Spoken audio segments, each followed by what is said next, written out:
Lahat na nga yata ng racket na pwede kong gawin ay pinasok ko na, naksyuta. Kaya naman ultimo pagla-live seller at pagtitinda ng mga ukay bags, eh pinasok ko na rin. Abay, ganyan talaga. Kapag gusto mo magkaroon ng second floor na bahay, kailangan hindi puro ganda. Dapat masipag ka rin, naksyuta.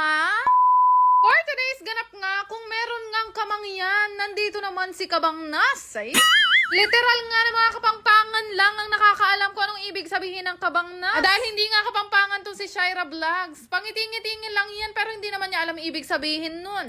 Late na nga nagisingan lahat dahil kahapon ay nangapuyat-puyat kami sa dibo ni Apple. Kaya naman late na rin namin nainit yung menudong malapit na rin bumangnas.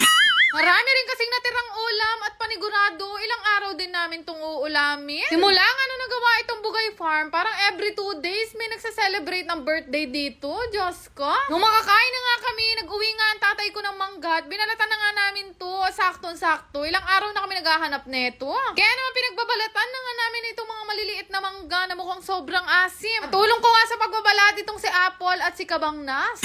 Habang nagbabalat nga kami ng maliliit na mangga na to, nagpasuyo na nga ako kay Angeline Mapagmahal na ipagluto nga kami ng bagoong. Sobrang lagad na lang din kasi nang makakuha ng mangga ngayon. Kaya naman pagka bumili ka, Diyos ko, balagin tuwing metong kilo. Hindi ko nga alam kung saan nakabili si Angeline Mapagmahal nitong manggang maliliit na to. Pero sabi nga niya sa akin, nabili daw niya to ng 150 ang kilo, Diyos ko. Pagkatapos kong kumain ng mangga, naligo na ako kasi kalupa kong mabangnas mo rin.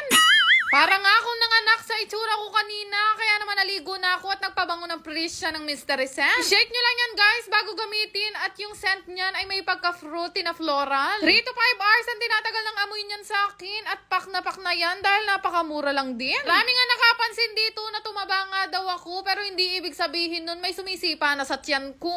Nung nagkasakit kasi ako, ay talaga namang nawalan ako ng ganang kumain at ngayon na lang talaga ako nagbababawi. Matapos ko maligo, dumiretso na agad ako dito sa pwesto ni Angeline Mapagmahal at ako nga muna ang magiging live seller ngayon. Pinagpahinga ko nga muna si nanay sa pagla-live selling niya dahil sabi ko sa kanya, pagka nandito naman ako sa Bugay Farm, eh ako na lang yung magtitinda. Nakakatuwa naman kagabi kasi napakarami nating viewers at talaga naman bawat pineplex kong bag, eh minamain nga nila. Yung bag nga na mga pineplex ko, eh nasa 180 pataas lang yan at minsan, syempre, kapag ka mga branded, eh mataas ko nga binibigay. Kaya lang, nakaka-tsempo pa rin talaga kami ng mga Joy-Joy buyer. Naksyuta. Ng micro, 230. Micro, 200. Denim blue. Ayan, oh, ang ganda. Oh, lakas branded din to, guys, ha. Puro branded ako halos. So, alam eh, kasi ang gaganda ng mga brand. Antibay, good quality leather din to. Actually, guys, sa mga hindi nga nakakaalam, bata pa lang talaga ako. Maraket na kaming dalawa ni nanay. Hindi pa nga uso ang live selling noon, pero talaga nag-o-online seller na kaming dalawa. Ang ginagawa pa nga namin, lumuluwas parugo kami ng Divisoria, umulan man o umaraw. Bata pa lang ako, tinuruan ako ng nanay ko na maging maparaan. Kaya naman, ultimo sampalok na ginagawa ko ng candy, eh binebenta ko, naksyuta.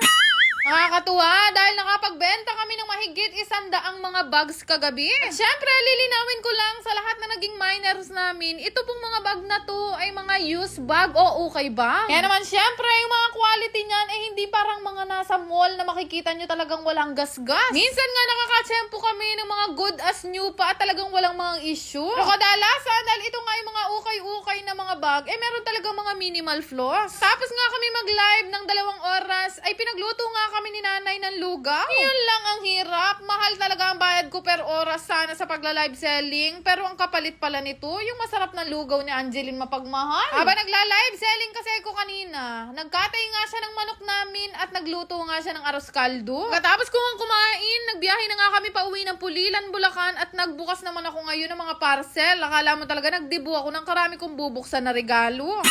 Order at nabudol nga ako sa TikTok nitong buy one take one na Toblerone. At habang nag-unboxing nga ako, binabash na naman ako ni Bebo dahil meron na naman daw akong bagong pantulog. Sobrang hilig ko kasi sa pantulog. At saka alam niyo naman yung mga Disney princess, hindi kami pwedeng matulog ng hindi nakaterno. Pili nga rin ako ng panlaban na swimsuit dahil sa susunod na linggo magbe-beach naman mo kami. Diyos ko, may bagyo. Nagtatapo na nga sa akin si Bebo dahil puro daw ako yung bumibili ng pantulog. Kaya naman binilhan ko din siya ng terno. O wala mo ikay bimbi kanya. Comment down below kung gusto nyo makita si Bebo na nakapantulog din. Naksyuta. Ilang mga damit at sapatos ang ino-order ko online dahil dito din ako nag-grocery. Kagaya nga nito, magic sarap lang sa online ko pa binili.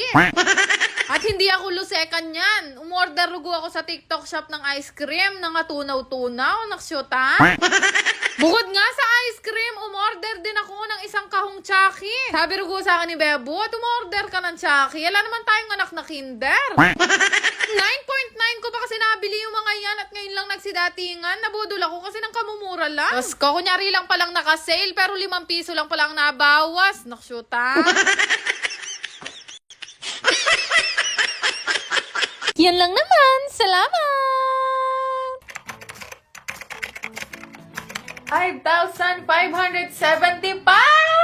Galing! Jeep na magaling talaga itong bagong nilalaro ko. Ito nga yung PH Mine. Madali lang mag-register dito. Gamitin nyo lang yung link na ilalagay ko sa comment section. Marami nga kayong laro na pwede nyo pagpilian dito. May mga slots game at meron pang mga color game at napakarami pang iba. Kadalasan ko nilalaro dito itong Super 8. Pinipindot-pindot ko lang siya guys na ganyan at hindi ko na rin namamalayan na nananalo na pala ako ng malaki. Pero syempre ito yung libangan ko lamang at ginagawa ko lang o nilalaro ko lang kapag wala akong mapaglibangan. Kagaya nga nito, nananalo ako ng maliit tapos biglang puputok ng 1,000. Syempre guys, choice nyo rin yan kung magkano yung ibebet nyo. Mas malaking bet, syempre, mas malaki yung tama.